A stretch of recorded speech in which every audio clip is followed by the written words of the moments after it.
Distinguished guests, respected members of the judiciary, esteemed professionals, colleagues and friends, a very good morning and warm welcome to all of you. It gives me immense pleasure to warmly welcome you all to this special conclave on IBC at 10, Innovation, Reform and Emerging Challenges. Today is not just a gathering of professionals, it is a coming together of some of the finest minds shaping India's insolvency ecosystem. Over the past decade, the Insolvency and Bankruptcy Code, introduced in 2016, has evolved from a bold legislative reform into a cornerstone of India's economic and financial framework. It has significantly transformed creditor-debtor relationships, strengthened credit discipline, and enhanced confidence in the system. As we stand in this important milestone, 10 years of IBC, and with the continued developments leading into IBC 2026, it is equally important to reflect on our journey and, more importantly, to take lead. We are truly honored to have with us such eminent gathering, members from the Honorable NCLAT and NCLT, regulators, bankers, insolvency professionals, legal experts, and industry leaders whose collective experience continue to shape this evolving framework. The sessions curated for today reflect both depth and diversity, covering critical areas such as enforcement challenges, sector-specific complexities in aviation and real estate, judicial expectations, stakeholders' alignment, and emerging regulatory developments. These discussions are not merely academic, they are practical, relevant, and forward-looking, addressing real challenges faced by us insolvency professionals on the ground. This conclave is being jointly organized by Association of Corporate Advisors and Executives, IPA of ICMI, and IPNet, and we are grateful for their collaboration in bringing together this distinguished platform. I would encourage all the participants to actively engage, share perspectives, and make the most of this opportunity for meaningful dialogue and collaboration. With these words, I once again extend a very warm welcome to all our guests and participants. I would now request CA Neeraj Kumar Harodia, President ACAE, IPGS Narsimha Prasad, Managing Director IPA ICMI, CA Rajiv Kumar Agarwal, Regional Director East IPNet, CA IP Nitin Daga, Chairperson IBC Subcommittee ACAE, to kindly accompany our Chief Guest, Shri Indevar Pandey, Honorable Member Technical NCLAT, and Guest of Honor, Shri Ravinder Maini, Executive Director IBBI, to the dais. I request everyone to give a round of applause, please.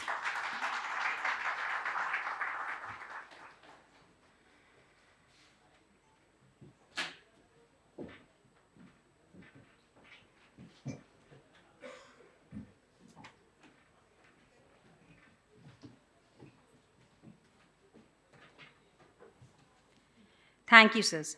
I now request everyone to present here to kindly rise for the national song Vande Mataram, followed by the ACA theme song.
Dharini Namami Tarini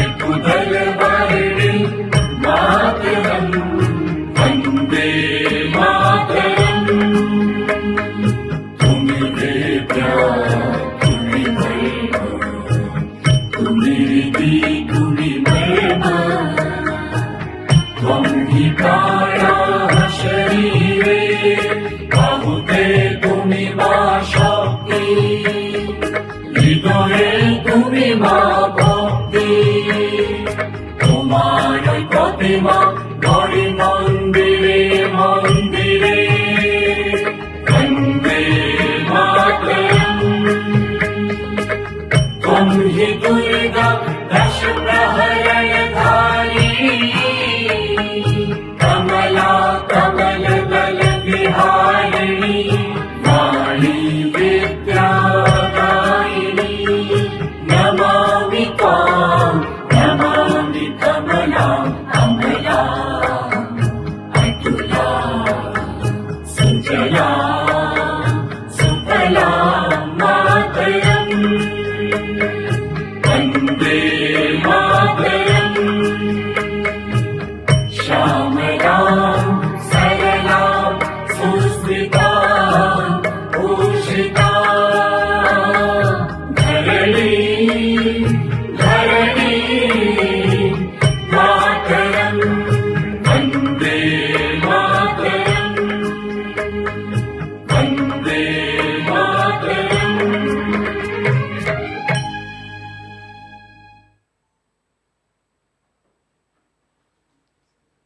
We'll have now our ACA theme song.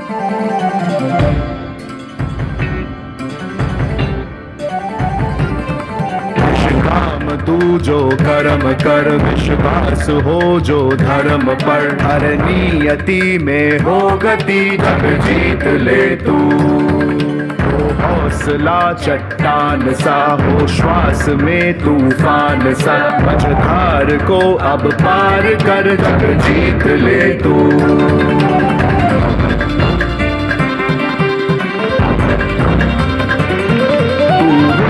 में उद्घोष कर अब हर हृदय में जोश भर पहचान तू जो लक्ष्य है जीवन तेरा उत्कर्ष है जग जीत ले तू हो सत्यनिष्ठ तेरी डगर हो रोशनी हर राह पर बस यही पैगाम दे सृष्टि नए आयाम ले जग जीत ले तू जग जीत ले तू जग जीत ले तू।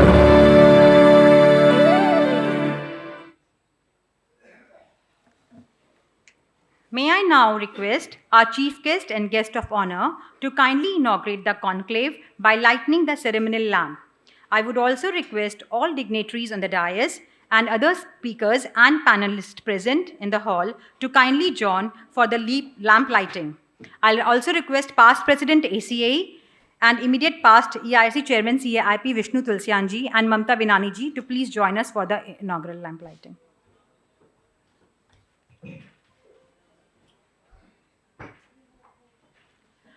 I'll request co-chairperson Tanya Barenwal also to join the lamp lighting ceremony.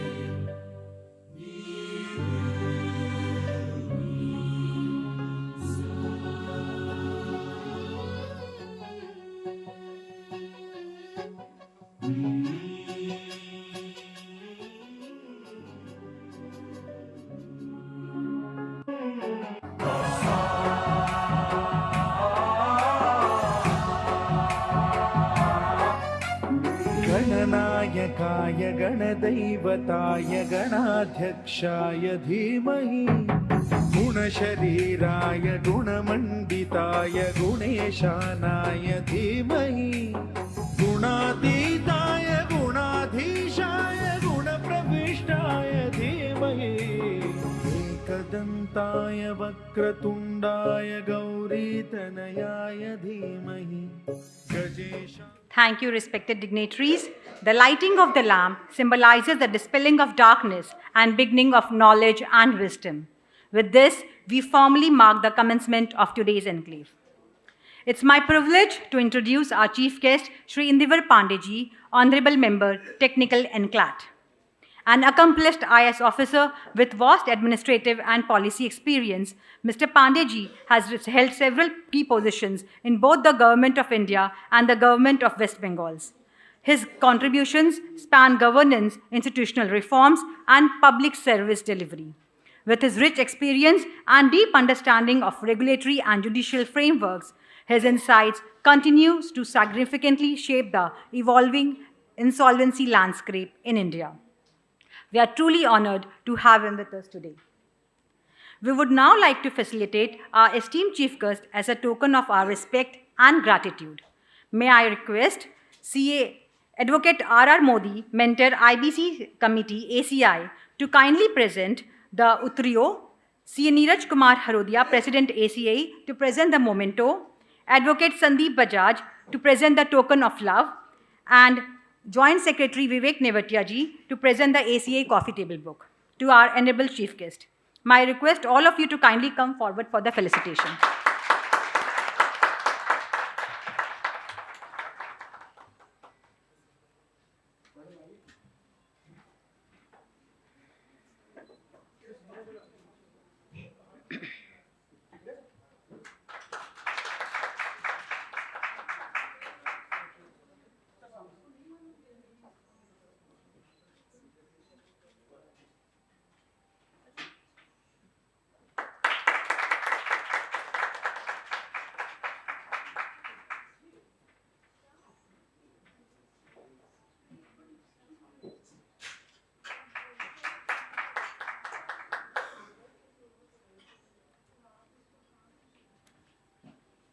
Thank you, sir, for gracing the occasion. Moving ahead, it is my privilege to introduce our guest of honor, Shri Ravinder Maini, Executive Director, Insolvency and Bankruptcy Board of India. An accomplished officer of the Indian Revenue Service with nearly 2 decades of experience, he has held key positions in the Government of India, including in the Ministry of Finance. Prior to joining IBBI, he served as a director in the Central Board of Director Taxes. With his rich administrative experience and deep involvement in policy and regulatory matters, he brings valuable insight into the evolving insolvency framework in India. We are truly honored to have him with us today. We would now like to felicitate our esteemed guest of honor as a token of our respect and appreciation. May I now request CA IP Nitin Daga, Chairperson, to kindly present the Uttrio, IP GS Narsimha Prasad to present the memento, IP Rajiv Agarwal to present the token of love, and IP and past President ACA Sumit Binani sir to kindly present the ACA coffee table book to our esteemed guest of honor. May I request all of you to kindly come forward for the felicitation.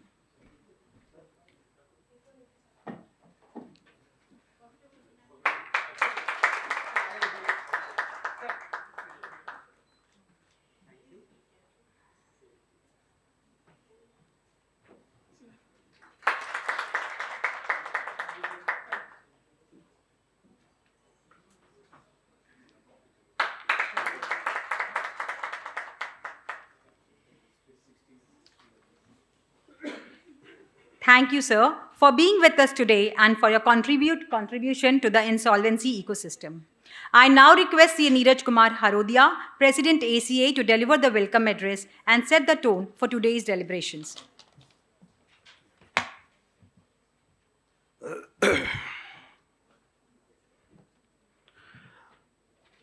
नहि ज्ञानेन सदृशम पवित्र महि विद्यते, Bhagavad Gita chapter 4:38. There is nothing in this world as pure and powerful as knowledge. It is knowledge that enlightens the intellect, refines decision making, and leads society towards progress. Good morning to all of you. Namaskar. On this beautiful morning in the culturally rich land of Kolkata, a city that always has been a beacon of intellect, reform, and resonance, I, CA Neeraj Kumar Harodia, President ACA, feel deeply honored to welcome you all this to prestigious conclave on IBC at 10 Innovation, Reform and Emerging Challenges. I extend my heartfelt welcome to our chief guest, Honorable Shri Indevar Pandey ji, Honorable Member Technical and CLAT, our guest of honor, Shri Ravinder Maini ji, Executive Director, IBBI. Your presence today adds immense value and authority to this conclave. I also warmly welcome to esteemed Honorable Member from NCLT Kolkata branch. They will be joining us around 1 p.m. Ms. Bidisa Banerjee ji, Shri Chitaki Radha Krishnan ji, Ms. Rekha Kantilal Sahaji. Your contribution to the evaluation of insolvency jurisprudence in India has been remarkable. A very warm welcome to all distinguished speakers, panelists, and experts who have traveled across India to share their welcome. I also extend my sincere welcome to our respected dignitaries from IPA of the Institute of Cost Accountants of India and IPNet, our past presidents, EC members, and above all, our delegates who are the true strength of this gathering. Friends, today we have a unique mix of professionals, chartered accountant, company secretary, advocates, IPs, bankers, and industry leaders. And this diversity itself will make today's discussion truly enriching.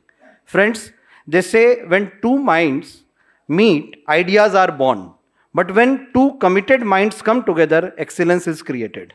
This conclave is the classical example of that.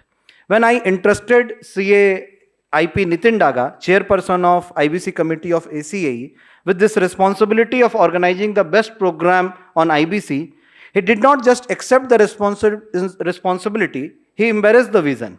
On 5th December 2025, he organized an exclusive session with Dr. Ashish Makhija, and during a simple lunch discussion that day, we envisaged what you are witnessing today.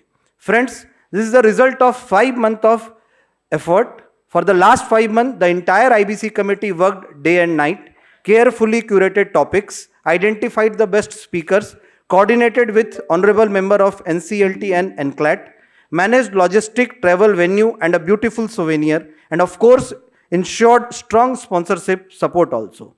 Let us give a big round of applause to the entire ACAE IBC committee, IPA of ICAI and IPNet teams. And I must say, in the intellectual capital of India, Kolkata, this event being hosted is a matter of pride for all of us. Friends, over the last decade, the Insolvency and Bankruptcy Code has transformed India's credit ecosystem.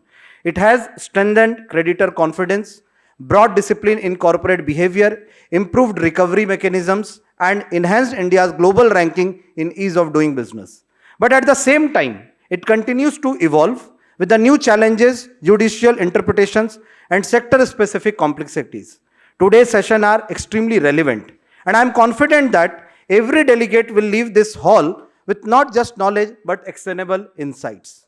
Friends, let me take a moment to share about ACAE, a 65-year-old institution, blessed with the guidance of 33 past presidents, a vibrant family of 1800 plus professionals, CAs, CS, advocates, industrialists, adding 100 members every year, and this year we are targeting 300 plus.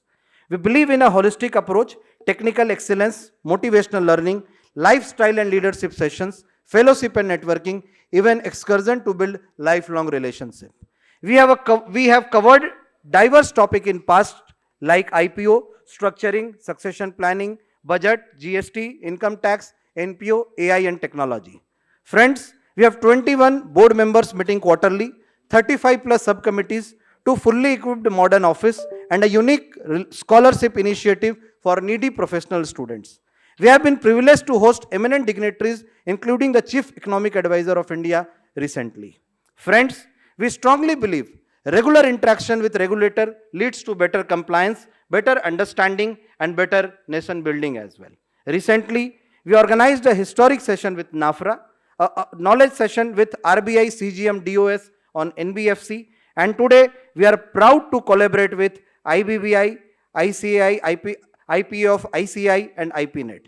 Sangachadvam, Sangavadvam, Savo Manasi, Janatam. Let's move together, speak together, and think together. This is exactly the spirit of collaboration between professionals and regulators. Friends, today I am happy to share that out of around 150 delegates, almost 90 are non-member of ACAE. I warmly invite all of you to become part of ACAE family. We have created a membership kiosk outside this hall. You can enroll yourself today itself, because the future belongs to new blood, new minds, and new ideas.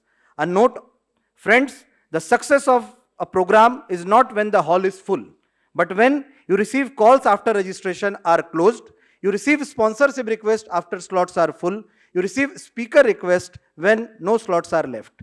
This is not the matter of ego, it's a matter of satisfaction. If you want to walk fast, walk alone. But if you want to walk far, walk together. My heartfelt thanks to mentor advocate IPRR Modi ji, chairperson CA IP Nitin Daga ji, co-chairperson advocate Tanya Baranwal ji, and the entire committee. Also my sincere gratitude to all our past president for their unconditional blessings. Friends, I also thanks to team of IPA of ICI and IPNet. In my 8-month tenure as a president, I must admit this is one of the biggest and most impactful events we have organized. If there are any shortcomings, I take the full responsibility. But whatever success you see today, the credit goes to the entire my team. I thank all delegates, especially those who have traveled from outside Kolkata. Friends, today is not just a conclave, it is a celebration of knowledge, collaboration, and progress. So participate actively, engage deeply, and enjoy this gala intellectual event. Thank you very much. Thank you. Thank you, President Sir, for your insightful and encouraging words. To give us a deeper perspective on today's theme, I now request CAIP Nitin Daga, Chairperson IBC Committee, ACA, to kindly introduce the theme of the conclave.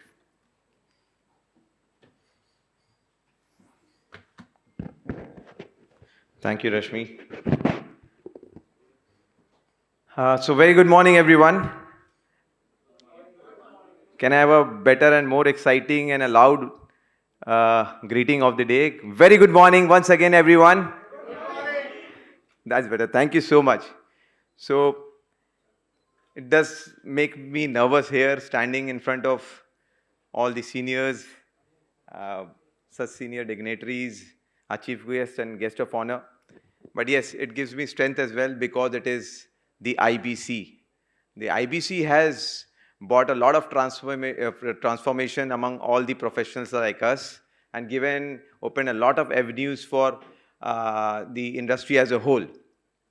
So let me start with a note of thank at the outset. I would like to extend my thank and gratitude to our chief guest, Mr. Indevar Pandey ji, Honorable Member of NCLAT, our guest of honor, Mr. Ravinder Maini ji, Executive Director of the Insolvency and Bankruptcy Code of India.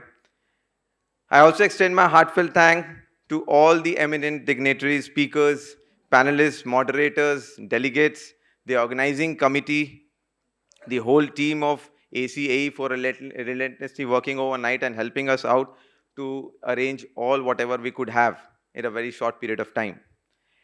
It is my privilege to welcome you all to this prestigious conclave on the IBC at 10, Innovation, Reform and Emerging Challenges, jointly organized by IPA, ICMI, ACAE and IPNet. So just to give you a brief on how the journey began, although Neeraj ji has all updated, but still, the journey began in the month of July, precisely, when I was introduced as an executive council member in ACAE, when I requested Neeraj sir that kindly allow me one session in your tenure as the president and on IBC. It's been a long journey and we are almost on the 10th year, and why not celebrate in a much bigger way and in Eastern India, Kolkata. So he immediately gave me a period that Nitin, you can go ahead and organize it in the month of between the month of March to August, anytime you feel best. So that's how it all originated, and thanks to the president for giving me this opportunity. I would also like to thank Mr. Sumit Binani ji, Ms. Mamta Binani ji, who has mentored me all throughout in this field of insolvency, and also to Vishnu Tulsiyan ji, who has given me the opportunity in last 3 years to have been able to organize during his chairmanship and while he was vice chairman, various conference on IBC under the Institute of Chartered Accountants of India, EIRC. Friends, today is not merely another conference, it is a moment of reflection and recognition. As we stand at the 10th year of the Insolvency and Bankruptcy Code, acknowledging the transformative reforms it has ushered in while reflecting the progress achieved, the innovation introduced, and the challenges that lie ahead.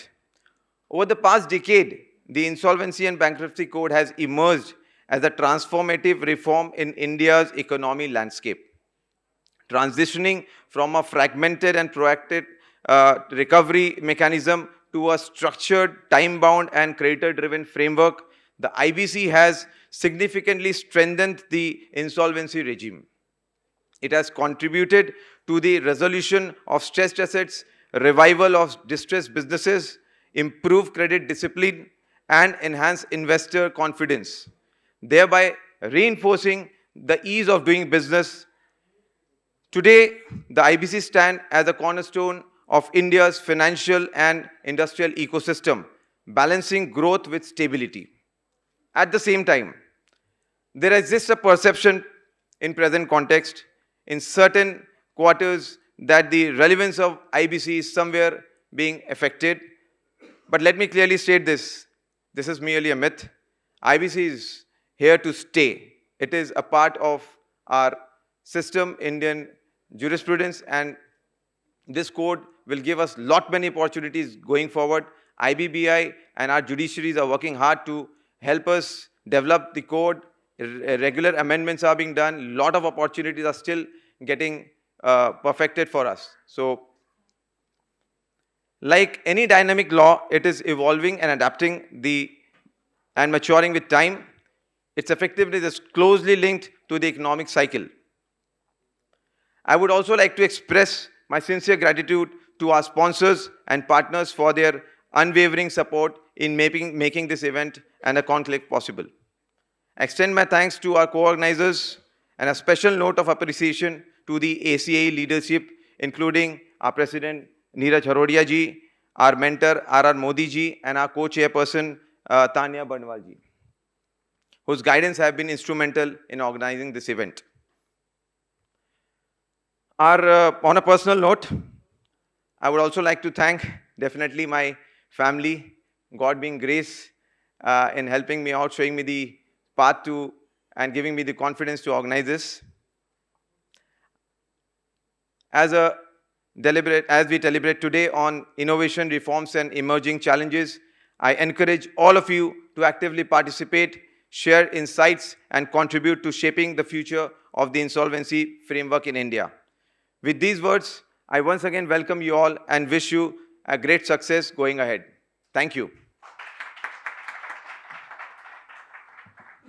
Thank you, Nitin, for outlining the theme so comprehensively.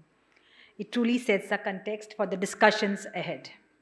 I now request IPGS Narsimha Prasad, Managing Director, IPA ICMI, to kindly address the gathering. Thank you, Rashmi. Very good morning to you all. Honorable Indevar Pandey ji, Member Technical NCLAT, Shri Ravinder Maini ji, Executive Director in IBBI, and my boss. We do get to meet often, and it's nice to meet outside too, outside Delhi or outside IBBI office. Mr. Harodia ji, President DCAE, Mr. Nitin Daga, Organizer in Chief, if I may call you, of this conclave, Mr. Agarwal ji of IPNet. Yes, on my behalf or on behalf of IPA ICMAI, one of the frontline regulators of IPs in the IBC ecosystem, it is my privilege and pleasure to welcome you all as a co-organizer. It is indeed a pleasure to be here in the middle of such esteemed guests, and this is really I think the elite of the professional community in Kolkata and beyond, I'm sure. I have seen several professionals from outside Kolkata also joining here. IPA ICMI is very happy to join in this event. As the frontline regulator, apart from the regulatory role, we have the equally important, or in my view, we spend more time on that, I may say, on the professional development part of our mandate. So in that sense, this is an important event for us. And also as the IP community, if I may say so, is spread across the country. Whereas we are based out of Delhi, we are a very small team. Obviously, we face a lot of challenges in actually reaching out to our members in person. Of course, online, all of us got totally comfortable with the online medium thanks to COVID. And we've also become so comfortable and indeed addicted, if I may say, that we are doing on an average little more than one program every week. It is convenient to everyone, and ultimately it's also cost efficient. We must appreciate that. But increasingly, the need for and the usefulness, utility of in-person interactions is appreciated at all levels. And I'm very happy to say among the professionals too. One development, as all IPs here are aware, that the regulator has brought in some mix of the need to have in-person interactions as well while meeting the continuous professional hours education requirements. So in that connection, so this is a very important event for us. And similarly, we have started doing I would not say a conclave, but we are doing certification programs. We have started doing certification programs outside Delhi too. We actually right now a program is going on in Ahmedabad, a 2-day program. We had 2 batches. We expect to do many more across the country this year, so that we are able to meet the need for in-person interactions among the IPs with the regulators, with the other professionals, with the IBC ecosystem as a whole. So again, I'm very happy to be here. And before I close, let me just take, because such a very interesting list of topics to be discussed over the day has been laid out. And as you all know, over the last almost 2 weeks, IBBI has kept you all very busy, rolling out so many discussion papers. I don't know if everyone has had a chance to go through them in detail. So a lot of developments are happening, obviously. The amendment has already happened, and then now the regulations are about to happen. And I would just like to draw your attention, I'm sure many of you have already gone through it, if not so, of 2 interesting papers that IBBI shared in the last week. One was a committee's report on IBC and MSMEs. One was that. The other one was real estate. Today also I see that there is a panel discussion on real estate insolvency. There are some interesting, maybe some may consider very ambitious recommendations there, but I hope that these are gone through maybe today or beyond, and then over the rest of the day, maybe there will be more discussion on that and how many of those recommendations are implementable. Particularly, I would like to draw your point to one recommendation on the real estate sector is about involving much more, engaging RERA across the country, state RERAs and central RERA. That, of course, is a direct recommendation to IBBI to engage RERA much more. And there are some also recommendations that ask for the operational curators to get a better output from, let us say, from the processes. Generally, it is felt that the OCs are the ones who are ending up with at the wrong end of the stick in this whole last 10 years. So I'm sure you all appreciate that needs to be recognized and rectified to the extent possible. So I would like you to think about this and maybe discuss over the day. Thank you very much. Welcome to you all again. I'm happy to be here. Thank you. Thank you, sir. You have rightly told IBBI is keeping us busy with the discussion papers, whole lot of discussion papers voting yesterday on 15th only. So, and now we move to a very special moment of the inaugural session, release of IBC souvenir.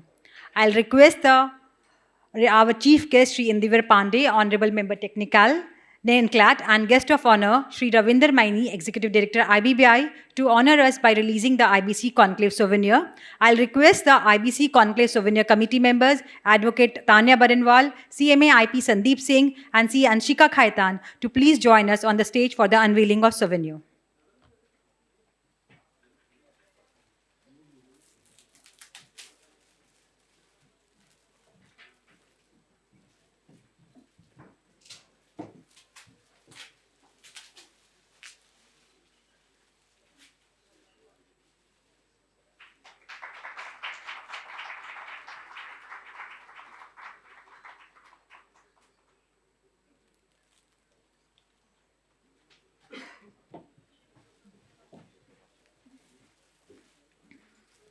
Thank you. The souvenir is a reflection of the collective knowledge and effort of this fraternity. I now request our guest of honor, Shri Ravinder Maini ji, Executive Director, IBBI, to kindly address the gathering. Distinguished guests, ladies and gentlemen, a very good morning to all of you. At the onset, I extend hearty congratulations to IPA of ICAI and Association of Corporate Advisors and Executives for hosting this conclave on a very relevant topic, which is very contemporary as well, the IBC at 10, Innovations, Reforms, and Emerging Challenges. It is indeed a privilege and honor for me to address this august gathering on this momentous occasion. A robust insolvency and restructuring framework plays a very critical role in promoting corporate accountability, financial discipline, and responsible governance. By ensuring that distressed assets are resolved efficiently, the insolvency framework supports the continuity of viable businesses while facilitating an orderly exit of unviable ones. Since its inception, a decade ago, the Code has introduced a transparent, predictable, and time-bound framework for resolving financial distress. Recognizing as a landmark economic reform, the Code provided a time-bound and market-driven framework for the resolution of stressed assets. By offering a faster and more structured market-driven insolvency resolution process for the stressed assets of the corporate debtor, IBC has not only reshaped the overall credit landscape, but it has also played a pivotal role in improving the ease of doing business in the country. The IBC has completed 9 successful years and is now in its 10th year of implementation and operation. While it was never conceived as a recovery mechanism, it has nonetheless facilitated recoveries of nearly 4 lakh crore rupees for the creditors. A study conducted by IIM Ahmedabad on post-resolution performance, which is also available on IBBI's website, it demonstrates the far-reaching positive impact of the Code. Within a time frame of 3 years of resolution, sales of resolved firms rose by 76%, employee expenses grew by 50%, signaling increased employment. Total assets of the resolved firms increased by 51%. Capital expenditure surged by 130%. This is remarkable, and it includes renewed investment and capacity creation. The aggregate market capitalization of listed resolved firms, it has tripled, raising from 2 lakh crores to 6 lakh crores, reflecting strong investor confidence. Liquidity, it has also improved by nearly 80%, underscoring the financial revival of these firms. A follow-up of this 2023 study is now being extended till financial year 2025 to ascertain the outcomes for a more holistic perspective. Another important study by IIM Bangalore, it highlights how IBC has transformed India's corporate credit landscape by improving debt servicing efficiency, strengthening borrower discipline, and elevating corporate governance standards.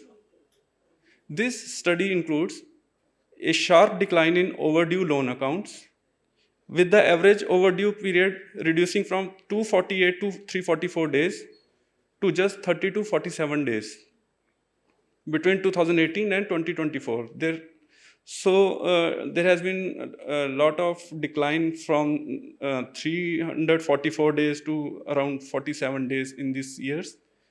And the study also notes that there is a steady rise in accounts transitioning back to normal.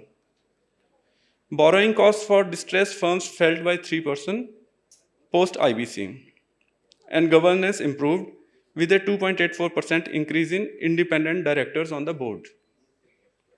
The study even finds a small but positive rise in R&D expenditure, signaling a shift towards long-term value creation, post-restructuring, and the confidence in the revived entities.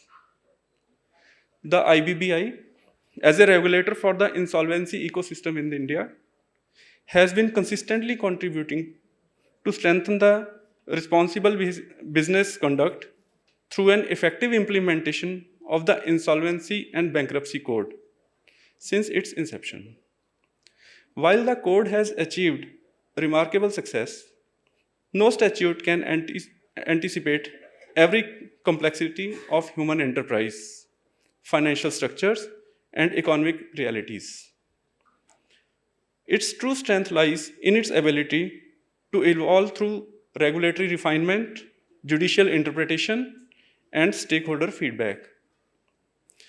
While we recognize that the challenges remain, the government has so far already introduced nearly 60 amendments to the code to further strengthen the framework, reduce delays, and enhance recoveries. The IBBI, on its part, has made significant regulatory reforms to complement these amendments and improving the working of IBC. In this spirit, the IBC Amendment Act 2026 has been passed by the Parliament of India, and the amendments to the code, these amendments seek to execute faster admission of cases by mandating strict timelines and reducing the current average of 430 days for admission to the statutory 14 days. Present distortion-based rejections prevent distortion-based rejections once default is established and application is filed, thereby streamlining the process. It will also allow greater flexibility in resolution plans, including asset-wise sales for complex businesses to maximize value for the creditors. It has also introduced new frameworks such as group insolvency, cross-border insolvency, and creditor-initiated out-of-court resolutions, aligning India's framework with global best practices. Collectively, these measures will make resolution faster, more predictable, and more efficient, reinforcing stakeholder confidence and positioning India's insolvency framework as a transparent and a value-maximizing system. As we mark 10 years of the IBC, this landmark amendment opens new doors for stakeholders to take the insolvency ecosystem to even greater heights. I assure this distinguished gathering that the IBBI will stand shoulder to shoulder with your offering unwavering support and advocacy so that together we can make India's insolvency framework the finest in the world. And I will also like to take the opportunity to request from this platform that IBBI has recently come up with many discussion papers, and these will be very transformative in the sense that they are defining what the vision as per the amendment to the code has been, and your valuable inputs and specifically timely inputs, because the 28th April is the last date for these discussion papers. Comments submission date is the last date is 28th. So I would request each and every one of you to kindly give your comments so that these are well considered before finalizing the notifications. Notification issuance is a slightly rigid process in the sense that we cannot do it often and day in, day out. So we never know when the next amendments in the notification will be conducted. So it is better that whatever views you all have, these are incorporated in one go itself. So I would request each one of you that wherever you have any suggestions or ideas or objections to those points of the notification, so you may give your response on the website of IBBI by 28th of April. So with these words, I again thank you for your patient hearing and look forward to fruitful discussions in the upcoming sessions. Thank you very much. Thank you, sir, for the comforting words. Indeed, we insolvency professionals look IBBI to be our, professional guide and mentor and friend. So with this thought, we would now look forward to hearing from our chief guest.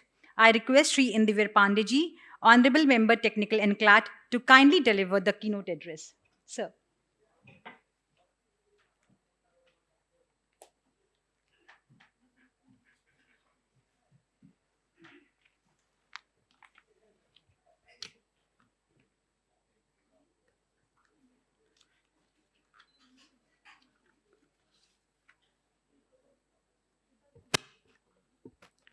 Shri Ravinder Maini, ED IBBI, CA Neeraj Kumar Harodia, President ICAA, CA Neeraj Daga, Chairperson IBC, IP GS Nasima Prasad, Managing Director of IPA ICMI, CA Rajiv Kumar Agrawal, Regional Director East IPNet, Rashmi ji on the dais, distinguished dignitaries, esteemed guests and participants.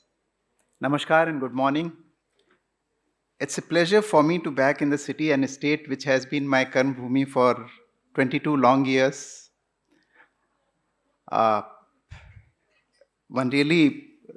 Once you stay in Calcutta, you can never stop loving it, even though you leave the place. So these are the basic sentiments which remain even when you have sort of moved out of the place.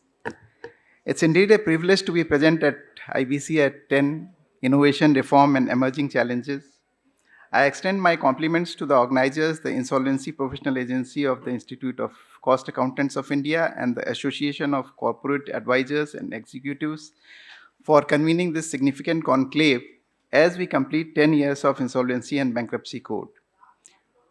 Over the years, we have seen that IBC has emerged as a transformative reform which has fundamentally reshaped the insolvency and restructuring landscape of India. It has instilled greater discipline in credit markets, enhanced transparency in processes, and contributed to a more structured and time-bound mechanism for resolution of stressed assets. The strength of IBC lies not only in its legislative framework, but also in its dynamic evolution through practical application and judicial interpretation. The role of IBBI, NCLT, and CLAT and Honorable Supreme Court has been crucial in clarifying legal principle, ensuring consistency and upholding the objectives of the code. Over the last 10 years, the results of this transformation have been visible in concrete terms. More than 8,400 CIRP cases have been admitted. About more than 1,200 entities have been successfully resolved. Over 2,500 cases have been settled even after admission, and remaining cases have led to liquidation. If we see from a financial perspective, then creditors have realized approximately 3.96 lakh crores, which is a really big amount. Recovery have reached nearly 170% of the liquidation value. Around 95% of the fair value has been achieved, and average recovery remains at about 1/3 of admitted claims. Further, we note nearly 40% of the resolved cases involved non-operational companies which were revived. Over 30,000 matters were settled pre-admission involving nearly 14 lakh crores. I think one of the biggest impacts we have seen is in pre-admission. From the point the notices are issued, you find a lot of people come forward and they ensure that the matter does not reach for admission of Section 7 or Section 9. The practical experience of insolvency regime over the years, including issues at various stages of the processes, has led to certain legislative refinements, and I must say that government has been very proactive in listening to feedback and has brought necessary amendments to the code at the earliest. If you see the evolution of any particular legislation, you will not see such frequent amendments being made to a particular legislation, and that also economic legislation. And here, all the stakeholders, I would say, from ministry, IBBI, the insolvency professionals, and all the stakeholders, the lawyers, everybody has been so keen that we should have a framework which is on par with the best in the developed nations. And I think the new amendments which have been made will go a long way in settling many of the issues which we face in the tribunals during the course of our working. In corporate insolvency, if we see the recent amendments have significantly strengthened the admission framework. The time frame of 14 days for Section 7, 9 and 10 has been really good. It's only the debt and default has to be seen, nothing more is required. Recognition of information utility records as sufficient proof of default again makes the process much simpler. The amendment has also made important changes in resolution processes, moving away from the earlier rigid going concern approach, and allows the NCLT to approve the resolution plan and its distribution separately. I think this is one of the key things which I'll say in CIRP process, which was very important. It only because of the distribution you will find there will be stay at the CIRP at some stage or other, and the whole thing will keep on lingering, and because of that whatever little assets are there or the SRA is there, he will try to withdraw from the insolvency. So this is one thing I believe has been really a good amendment to the code. The other thing is where you have now the creditor, instead of creditor-led, you have the promoter himself coming forward and going in this thing, which will be under the active control of creditors. So this will ensure that you are not bound by the rigidities of the NCLT procedure. At the same time, the process of CIRP is also going. Let's see how it works out in the practice, but it will be very good. The problem which has occurred with the Vidarbha judgment has been set right by these kind of amendments to particularly time-bound admission process. Regarding creditor rights, if you see, the amendment clarifies the position of dissenting financial creditors. This is something which we have been also struggling in tribunals, by providing that they shall receive at least lower of the liquidation value or their entitlement under the Section 53 waterfall mechanism, thereby bringing certainty post the decision of Amit Metallics. In the liquidation framework, if you see, the process is now to be completed within 180 days, extendable by 190 days, and the role of COC has been extended into liquidation. This is something I think we all wanted, that there should be some kind of control over the liquidation process also. We were seeing there were a lot of things, lot of irregularities which we were seeing at our level in the tribunals, particularly in liquidation processes. And too many appeals were coming because of these things. So that has been set right, at least there is some body to oversee the entire process. This also, regarding again, we have seen that Rainbow Papers judgment, which has made operation by law of a security, like in case of value-added tax in Gujarat. So that has been amended by this particular thing. It has been the policy of the government from the beginning that government dues will be at the bottom of the pyramid under Section 53. So they have gone back with this amendment that should be the process in the real sense.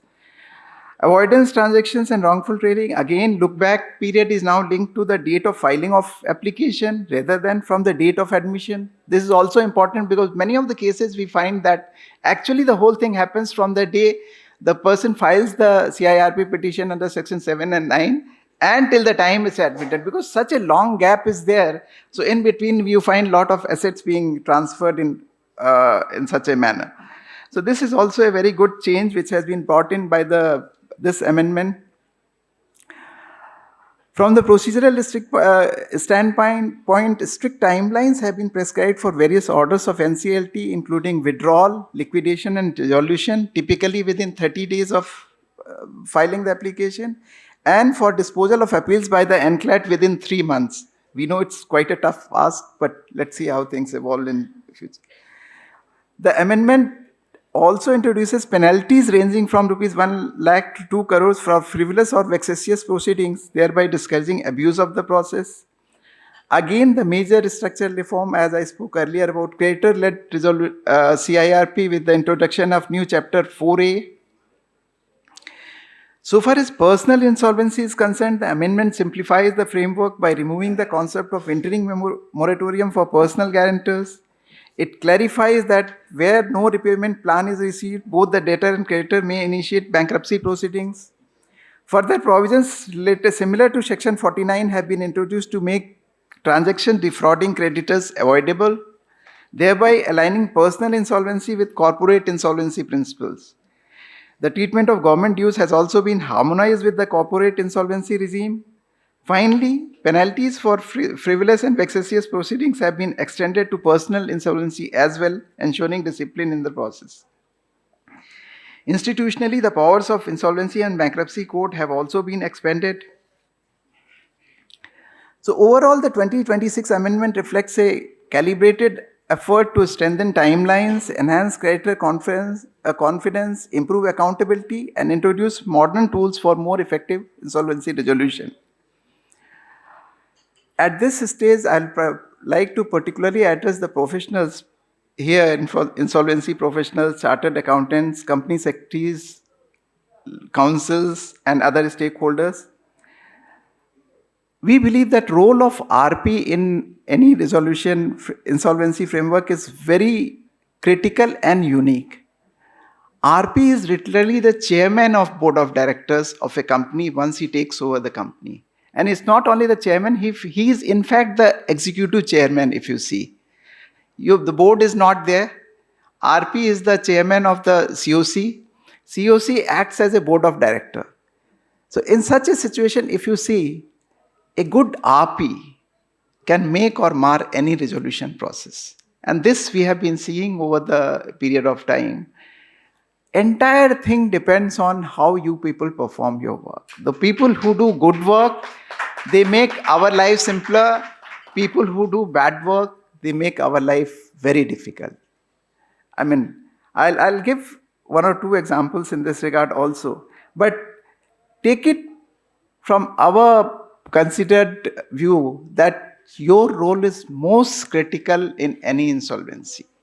If you have done your job diligently, seeing everything, noting down everything, your documentation is proper, it's very difficult that that particular resolution will get stuck at any stage. There will be problems, we know, we are all aware how the judicial process is stalled at different stages. But then you can do. I'll give you 2 examples. In one of the cases we were handling, without quoting the details of them. So this related to a insolvency of a toll road somewhere in South India.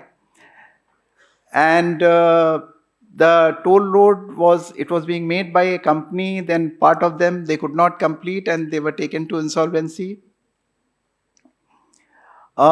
This particular case, the company, I think they argued for almost 6 hours on over 3 days why it has been done in a this way, and why there is entire REC, the CIRP process is based by material irregularity.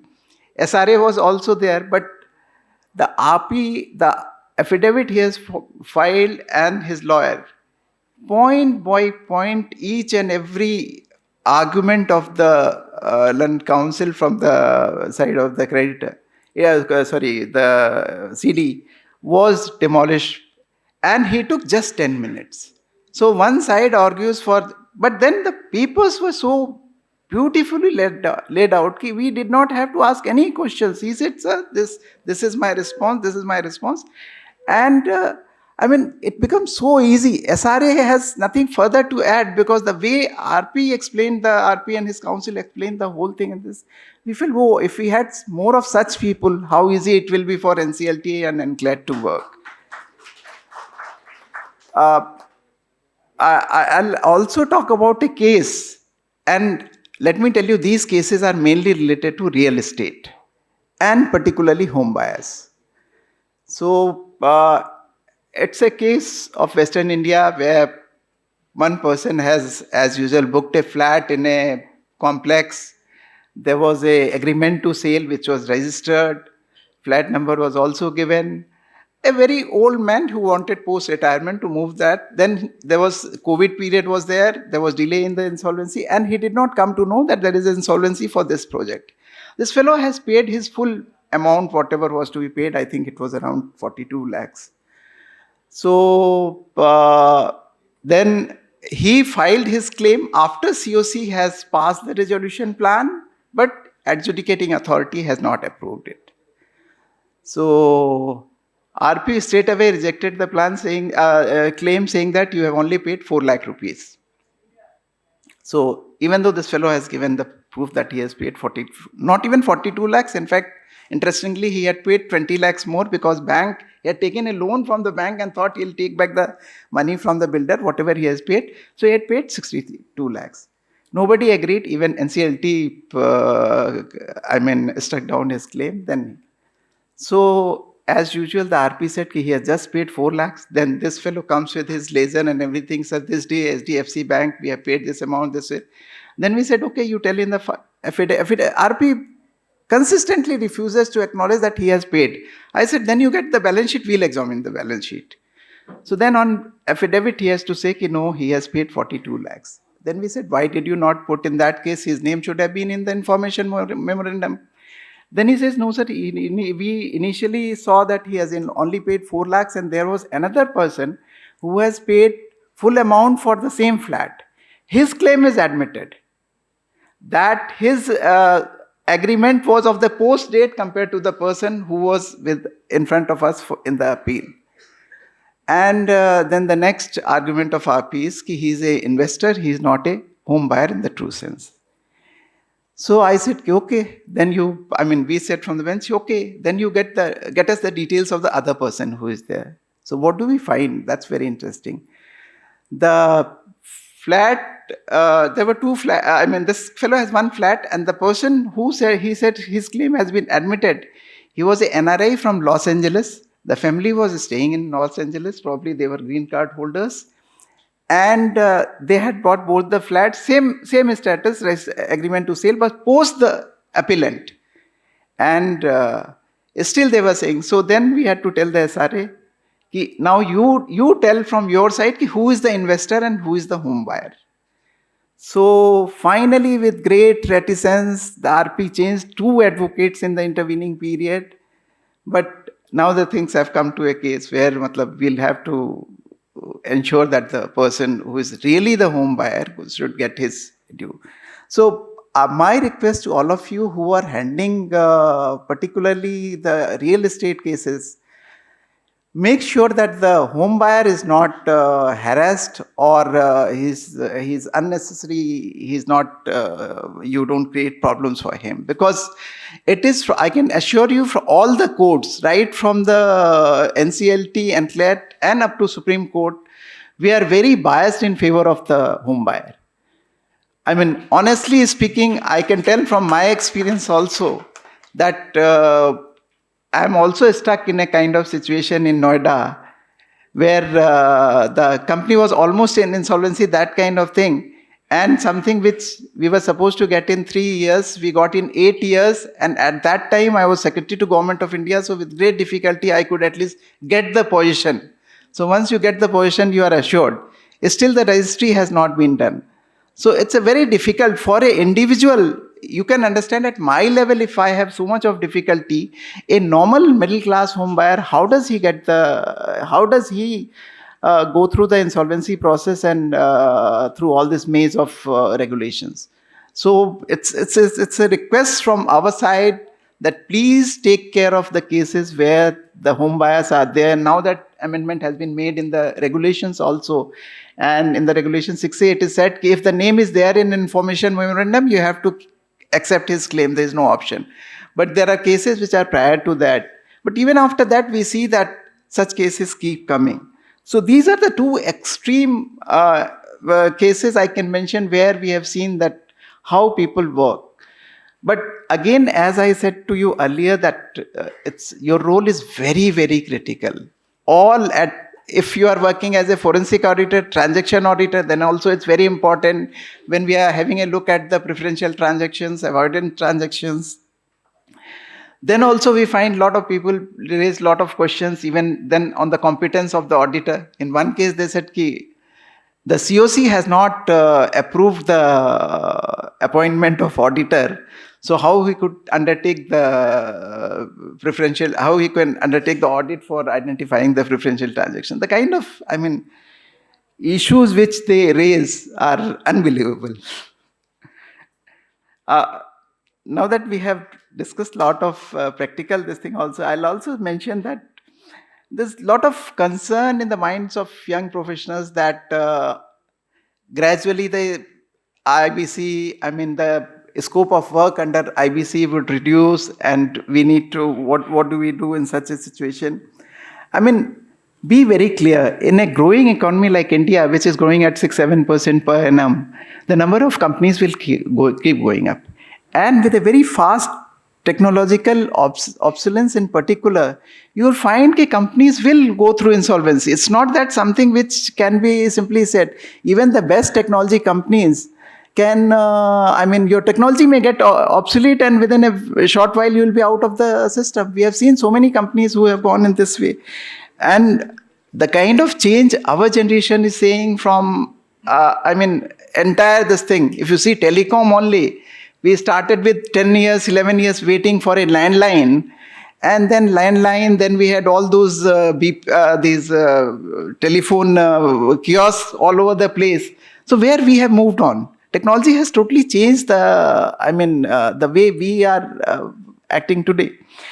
So again, scope of this particular legislation will only extend with the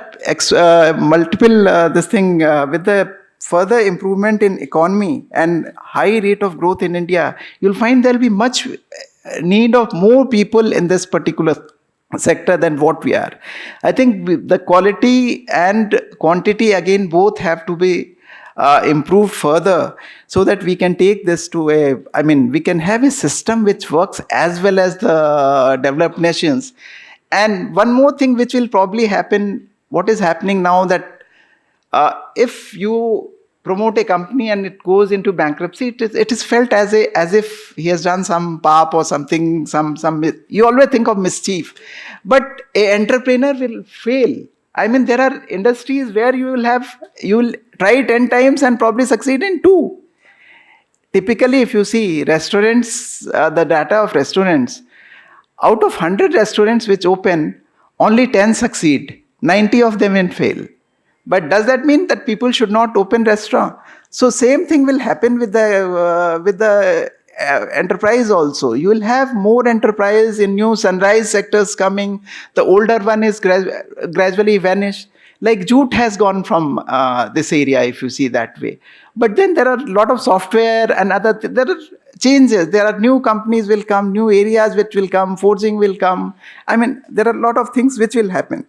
So I believe there's nothing to worry about for anybody on that account. Rather, there is need to further strengthen the framework with such kind of collaborative engagement which we are having. More and more, interactions among the stakeholders will further improve the ecosystem. And I believe that considering that it's such a new act, within 10 years, the kind of ecosystem we have is phenomenal. We have to give the dues to Ministry of Corporate Affairs, IBBI, and all the people who are present here. You people have done a great job in such a short time. So we should be really proud of the work we have done in the last 10 years in this field. It's a very young field, and achieving so much in such a short time is a big achievement which we have done together. When we talk of the road forward, I'll say there are some points I had, like there'll be greater focus on early resolution and pre-resolution pre-insolvency mechanism, pre-packaged insolvency and credit-led resolution are in this part. Professional insolvency ecosystem, we are moving. You'll have better role for bankruptcy trustees, will become more active with more personal guarantees going on and their cases getting finalized. There'll be increasing reliance on technology and data system going forward, which we are seeing that happening in a big way. Again, new areas like group insolvency and cross-border insolvency, this will again lead to better, more types of issues which will come up for the professionals. And there has to be, again, there'll be continued emphasis on accountability and discipline. NAFRA, IBBI, I think they will have to play a great role, and it has to be done together. There'll be, once in a while, there'll be a rotten apple in any system, and they are there in every profession, every system. We have to, the job of association is to, engage with them, engage with everyone, and make sure that such people do not spoil the name of the community and name of the profession. That will be the main job, probably, I'll say. Ultimately, the future of IBC lies not in avoiding challenges, but in adapting to them. This is particularly for the RPs who are in the field, who are doing work. For them, I'll say, you have to think of yourself as much bigger than you are, but at the same time, be polite and humble. You remember that you are the executive chairman, but then take care of the people at the grassroots who are creditors, or who are particularly home buyers, or who have or small operational creditors. They should also be given that due. So I will only say that next phase of the IBC is not about change, but about strengthening what has already been built and expanding in new areas like group insolvency and cross-border insolvency. I'm very confident that the exchange of ideas and insights among professionals, policymakers, and stakeholders through this conclave will contribute to shaping the future course of insolvency reforms in India. On this note, I extend my best wishes for the success of the conference and hope that the deliberation today will be both enriching and impactful. Thank you. Jai Hind.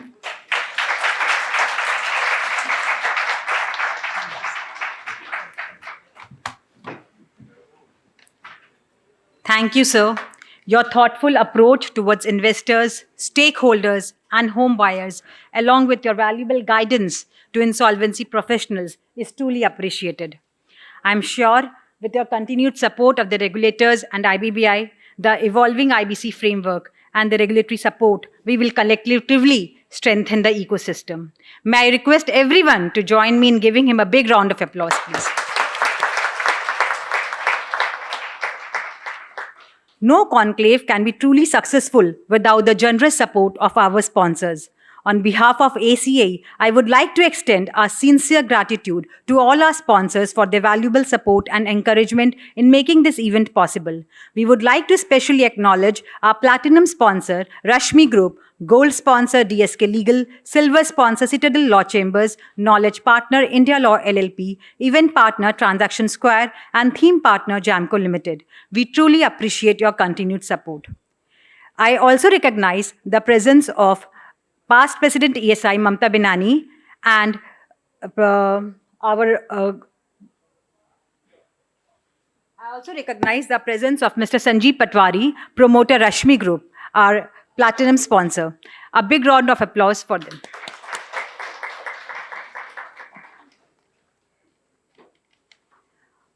With this, we come to the close of the inaugural session. I now request CAIP Rajiv Agarwal, Regional Director, East IPNet, to kindly propose the vote of thanks.